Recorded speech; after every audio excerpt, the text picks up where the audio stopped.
Everyone, welcome to another recording for the African Tech and Authors and Speakers Forum, where we interview people who are either editors, writers, other specialities, and conference organizers. And I'm very excited about the guest we have today, somebody I've worked with for a number of years now and consider a good friend, Traci Freeman. She's a managing member of Believe Consulting, about 30 years or probably more of expertise with global business services, business process outsourcing and customer experience. Also a partner of the global CxOutsourcers franchise, which is a mindshare group focused on C-level outsourcers to equip them with best practice and strategy. And where we met and the conferences I've spoken at and worked with Traci and the team was with PEPESA, Business Process Enabling South Africa. So much to speak about. Such a wonderful privilege, Traci, to have you here. I hope you are well. Maybe kick it off and tell us more about you with the little headlines that I haven't covered yet. I'm sure there's a lot more to tell. No, Johan, thanks so much. And thanks so much for allowing me to join your session and just share a little bit of the insights that I may or may not have. I look forward to listening to some of your other presenters and learning more, actually. But I think it's a really, really fantastic initiative. Johan, I stumbled into the world of customer experience and customer service many, many, many years ago. And I'll actually take it back to my days of waitressing. I think that's where it kind of started, right? And as a waitress, I often liken it to the call center industry, but equally to the event sector, where you have an audience, which is your patron, that's looking for a meal or the content that you're going to be servicing up at the conference itself, and you're the go-between. You've got to make sure that what it is that the patron or the delegate, what they're looking for, that they get on their plate or they get off the stage. So I've worked with a number of organizations with all sorts of different types of events, both B2C, so having consumers dashing through the doors in the early days of the Homemakers Fair, through to your more focused B2B engagements, both sort of large engagements, big awards, a couple of thousand people, through to your more intimate engagements, which is really what the CxOutsourcers event is. We've intentionally made that quite a sort of intimate engagement. And then in between that, I've been doing a lot of work across the global business services sector. I'm very passionate about the social impact that the BPO and the call center and the contact center environment can have on many countries, but my passion point is for Africa. I like that. And I like the waitering thing. I also did some waitering, not a lot, because to be honest, I couldn't deal with people's crap. I struggled. I wasn't made for it. But if you can make it in waitering, you can probably make it in many, many other jobs out there. And it's such an apt metaphor, Traci. Tell us a bit more about your involvement with the PEPESA and also CxOutsourcers and other event-related initiatives. Yeah, so PEPESA is the South African Industry Association for the global business services and BPO market. I, along with a number of other individuals, helped get it up and running in the late 90s, and without going into sort of a 20-year plus journey of the industry association. It was really a convening of interested parties that saw the opportunity for South Africa in this then emerging global space of customer experience. There's been many fits and starts, many tears, blood, sweat and toil to kind of get it to where it is now. But it really has worked well to position South Africa as a desirable offshore destination. Really works well from a public-private partnership. There's obviously private sector, there's government, and then, of course, there's the social environment, specifically in the global business services and BPO sector. So we've worked for many, many years, so the last 2+ decades in positioning South Africa from an international perspective. I'd like to suggest that PEPESA, as the sort of central hub or the convening body for the industry, has played a fundamental role in helping to support the positioning of South Africa from a global perspective. But during my journey, I worked with a number of other organizations. One of them was the Rockefeller Foundation, which is where the concept of impact sourcing actually was born out of. And something I'm very proud that was launched out of South Africa in 2016, and it's become a globally sought-after initiative or globally supported initiative in the global business services and BPO sector. but work with a number of international analysts and researchers. And that was where my two partners on the CxOutsourcers event, Mark Angus and Peter Ryan, actually decided to launch in 2018 this engagement, this intimate engagement for BPO operators exclusively to come and convene, unpack their world, look at the trends that are coming up. And it's become a sought after annual event. So we've run it since 2016, global. We bounce it between the North Americas and UK, Europe. We were in Atlanta last year. Unfortunately, you missed Glasgow when we had it there, Johan. Hoping to have you at the next one. Yeah, and but it's really well received, and it's an opportunity for meaningful conversations. So yeah, those are just sort of two examples of two entities where we convene individuals. Wow. Now, all these events are, I guess, a master's degree in herding the cats. There's project management galore and the things that can go wrong. Now, for the audience here, Traci, speakers, whether experienced or speakers who are coming through the ranks, if you would, who have the wish to speak at conferences, what are some of the advice you can give them from a conference organizing point of view? Because I think, even as a speaker, I'm often very frustrated with conference organizers. I think conference organizers are frustrated with speakers. What are some of the learnings that prospective or current speakers can learn from your experience? Yeah, no, it's a great point. And actually, I see it as a partnership. So the success for the speaker is success for the convener, and vice versa. So I think there's a number of things. It's really about working with the organizer. They want the event to be successful. They want your session at the event to be successful. So it's really about how do you connect in and support with your session, but then beyond that, because you may have some really good ideas about the theming or the flow or some other speakers that should be, that could really add to that event itself. But it's about the conference organizer being organized. There is a lot of project management to that. They obviously have a lot of balls that they're bouncing to make sure that everything's where it should be at the right time. The thing with conference is that you've got one chance. Like the launch day is the launch day. You can't push it out and say, oh, we'll reschedule the meeting when you've got 100, 1,000 people coming to attend a specific event. So for the speakers themselves, it's probably having speaker packs ready.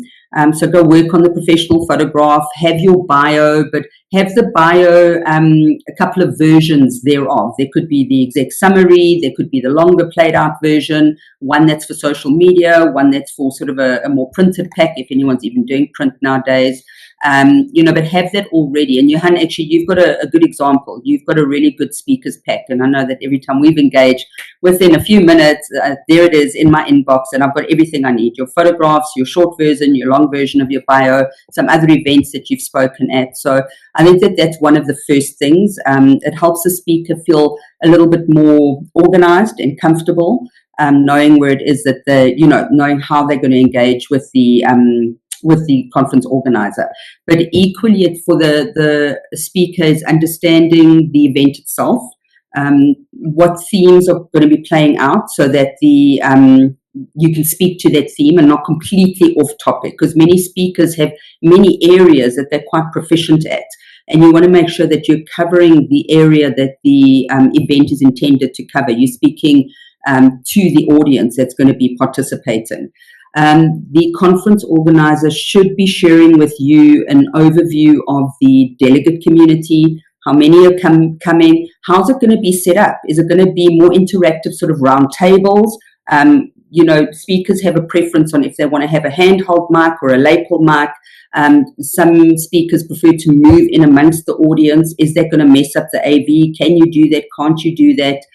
Some would like to have their own laptop at the podium.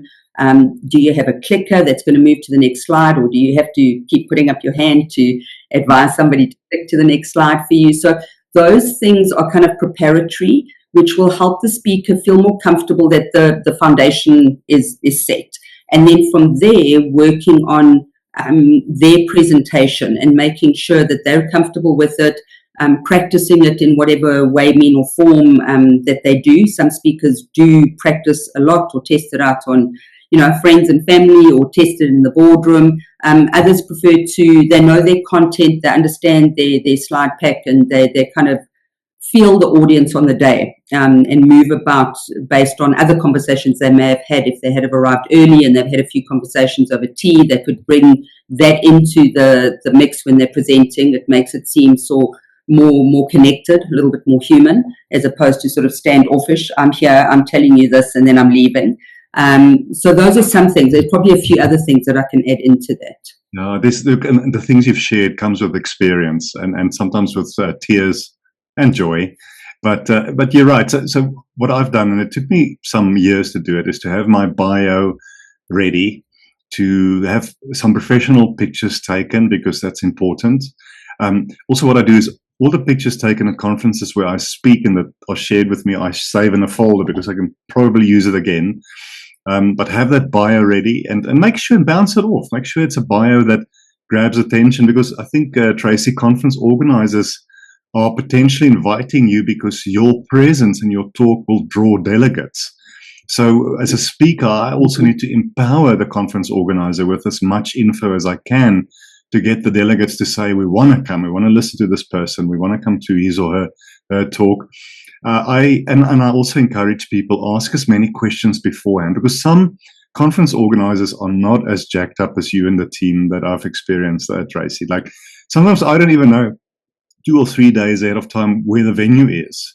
I definitely don't know what kind of sound, comfort monitors. Do I even need slides? Is there a template for the slides? So I've got my little list that I've learned over the years. These are the things that is shared with me, which you guys always do because you know your stuff. I ask, and my encouragement to speakers, prospective speakers in particular, there are no stupid questions. Ask questions, because the less you know, the more nervous you will be on the day. Also, like what you say about the microphones, because some people hate holding a mic. I also do, because I tend to shiver a bit because I'm nervous. I've now learned to push it against my chest. But I prefer I call it the Michael Jackson mic or the lapel mic. And also, test your slides beforehand. The yellows never look yellow, it looks white, all those kind of things. But the point is, as a speaker and as a prospective speaker, give enough ammo to the organizer to promote you, to put the detail on the agenda and all of the like. Now, Traci, what about new speakers who want to enter the fold, if you would? They're probably brilliant in their field, very experienced, hopefully fairly good at speaking, but not much of a track record, not much of a bio, no YouTube videos to prove what they've done. And I know it's not always possible at every event to bring in youngsters, but if an experienced person, they might not even be a youngster, but they want to speak at the events, what are the do's and don'ts? How do they approach you and your team? What do they not do? What do they do? How do they get you to go, wow, this is somebody worth looking at? What would you say? So I think it's both them. And just by the way, you mentioned a whole bunch of really, really relevant points for the speakers. I mean, just to stick on that for a moment, I know that there's been a situation before where I was actually presenting at an event. What I didn't realize, it wasn't even in my city. So, the day before I was like, great, where's it at? And then I realized we had to organize flights. So you're right. I missed those sort of, what I'm thinking are kind of the obvious prep things, but I'm glad that you've got the list, and hopefully your community will make use of that list. With new speakers coming into the market, everybody's got a story, right, that they want to tell. It may come with years of experience or maybe not. And just because there aren't years of experience behind it doesn't mean it's not relevant or valid. And clearly, if they're wanting to break into the speaker market, it means that they've got something pressing that they're wanting to communicate to an audience. So I would suggest not only speaking to the conference organizers, but also the other speakers that are there. And that's where networking is so fundamentally important. So if they are attending an event, whatever event it may be, and they enjoy what someone's presented, and they feel that they want to have a conversation there and go share their perspective or point of view, they should make it known. I've got this that I want to share, learn from the other speakers that are on the circuit already. But just say, next time you're at a session, I would love to be able to come and, especially if the speaker likes what they have to say, come and share my story as well. Kind of, who would you like me to chat to? So just standard networking. And I think that that's the the rule of life. People do business with people. So, but then equally with the conference organizers themselves, they're always looking for new up-and-coming talent, for new perspectives on things. One of the worst things to do, and so I want to make sure this comes across correctly. So a point for speakers, which is important so that this doesn't happen. But something for a conference organizer is not to repeat speakers, because to your point, the delegates may go, but I saw them last year at the event, so why would I come and see them again? So for current speakers, change up the topic. Don't have a set presentation and that is the only gig that you do. Because once somebody's seen you 2 times or 3 times at different events or different venues, the delegates will go, oh, I've seen it, done it, don't need to see it again. So for current speakers, have a couple of different boxes that you're going to be able to speak to. Change up your presentations. Make sure you're not using your 10-year-old PowerPoint presentation. Shake it up, change it up. But equally for the organizers, they're looking for new upcoming emerging talent, and that's literally putting your hand up. I mean, there's an abundance of information on the net. Go Google it, read, watch what are the up-and-coming events, and put your hand up to say, listen, I'm available. I've got these areas of expertise that I'd like to unpack. If it is something that's been presented, even if it's in a smaller forum of 5 people, it doesn't matter. So I presented this the other day to a team, to a community. There were a lot of questions, so I do believe it's going to add to the program, and let the conversation pick up from there. You're so right. It's just getting your foot in the door, because if you have references, even I spoke at Lightning Chat or a 5 people kind of event, but I've spoken, you can phone them, because conference organizers, if they don't know you, the worst thing is that you are, and they only realize it when you're on stage, that you are very, very bad at speaking and presenting, or even inappropriate. The other thing you mentioned is networking, because my profile, no matter how good I try and make it look, and my LinkedIn and whatever, cannot sell me like I can sell me face to face with an organizer, with another speaker. And then I try and go to events a little earlier, because it helps me see what they are speaking about, what questions the audience are asking. It helps me get almost like a vibe of the talk. I'll never forget, I was privileged 1 year before COVID to speak in Moscow, wonderful city, on AI and software quality management. And the speaker before me spoke to almost exactly the same points as I had prepared. Luckily, I sat in.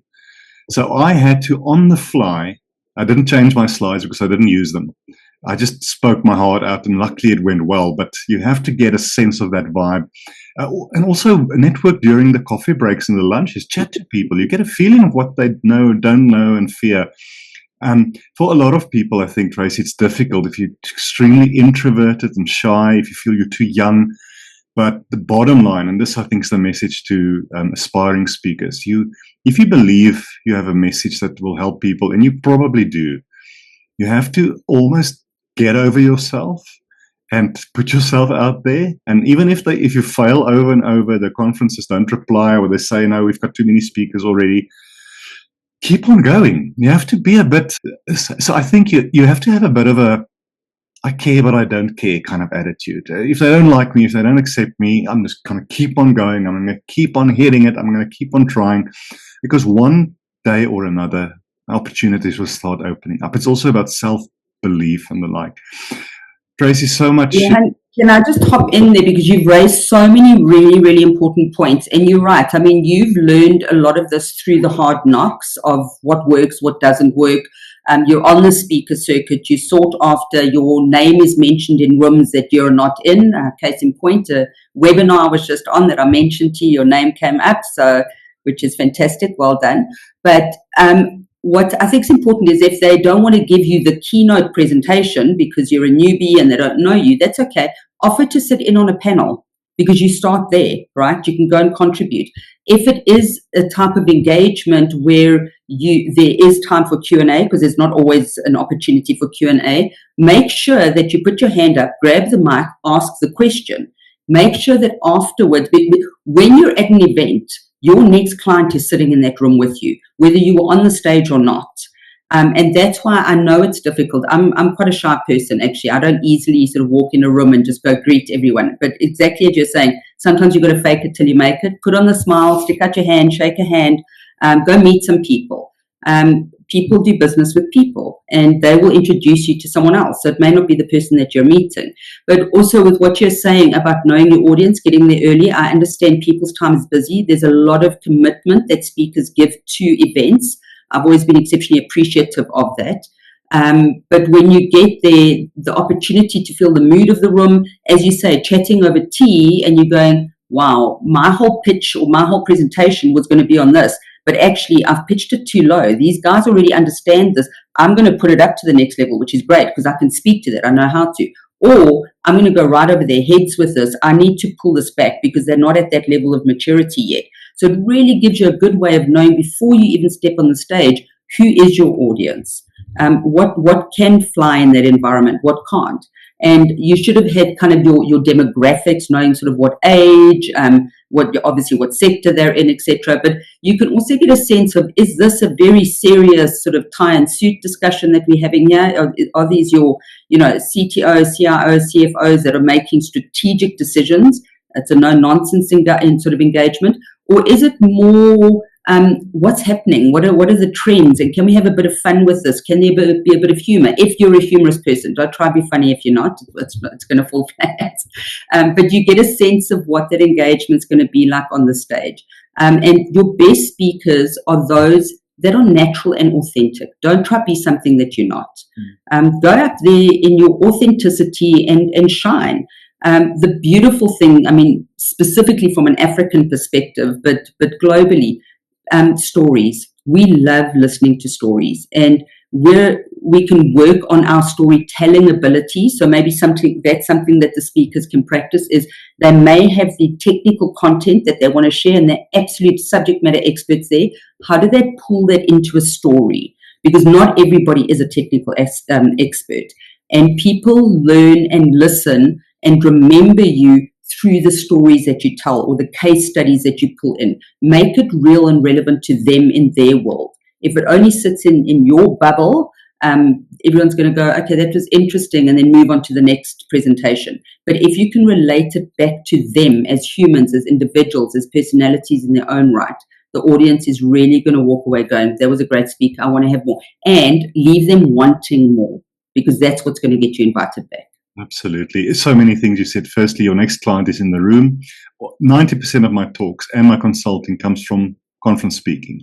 I like what you said about panel discussions. It's easier. You're not the main attention. You don't have to prepare the slides. You can feed off the others. It's a bit more chilled. So that's a great way to start, to be on stage. And then being authentic and storytelling. We don't remember facts. We remember stories that make an impression. We've been doing it since the first day we started talking. Telling stories. Mostly get out of trouble as kids, but it's natural, Traci Freeman, there's so much that you've shared that the community will benefit from. You guys are doing amazing work. If people, I'll post some of the upcoming events on the link, Traci. Go and say hi to Traci and the team. They're amazing. Thank you for your time and for your wonderful insights. We wish you well for this year's events and all the work that you are doing. Fantastic, Johan. Thank you so much, and equally back to you and the community that's going to be learning through the work that you're doing. So thank you.